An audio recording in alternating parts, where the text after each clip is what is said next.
Hello, good evening. My name is Carlin Klippo. Today here in the audience we have Michael. Cassia. Okay, so today I'd like to talk about an issue that could happen to anybody at any time, and it's not talked about enough, like it's not emphasized enough, and that is mental health. Mental health plays a big role in our lives and how we act every single day. You know, it can influence how we think, it can influence the decisions we make, in like the way we communicate with others. It has like a big range of things that it can affect. And it's often overlooked by a lot of people, especially because of the stigmas around it. You know, like a lot of people feel judged, like when they decide to focus on mental health, or seen as weak, or not capable. So we're gonna start by looking at how mental health impacts our day-to-day lives. Mental health is fundamental for a good life, like, you know, for a good quality life, and it can affect our ability to how we handle stress, how we make everyday decisions, you know, how we communicate with friends, family, all of that.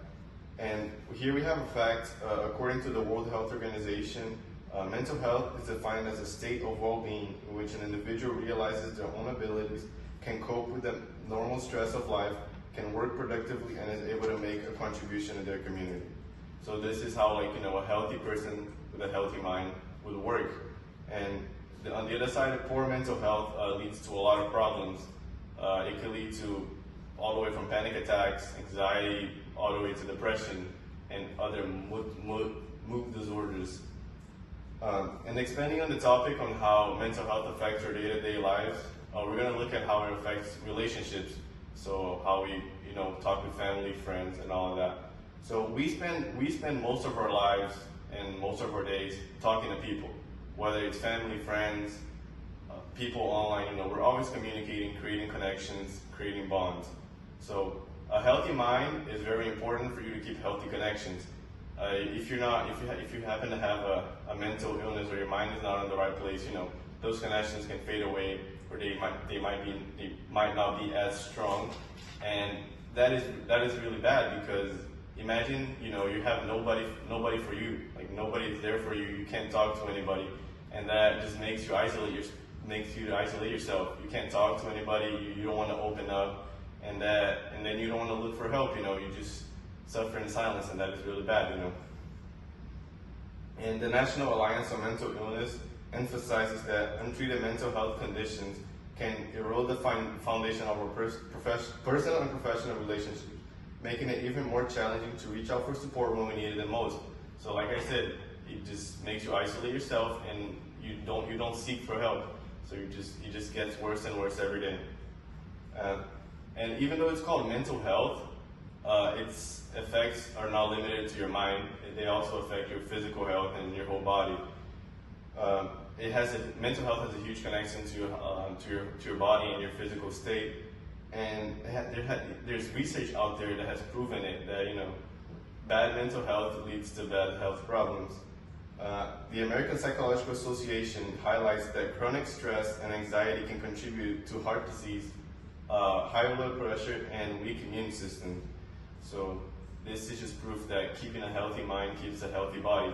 If you don't take care of your mind, you're going to end up with a lot of health problems, and those things will just decrease your life quality. You're not going to live life to its fullest like that. So, like I said in the beginning, even though mental health is very important, it's still severely overlooked by everyday people, and mainly due to the fact that people are afraid to be judged. They don't want to take care of their mental health, take time to take care of their mental health, and other people see them as weak.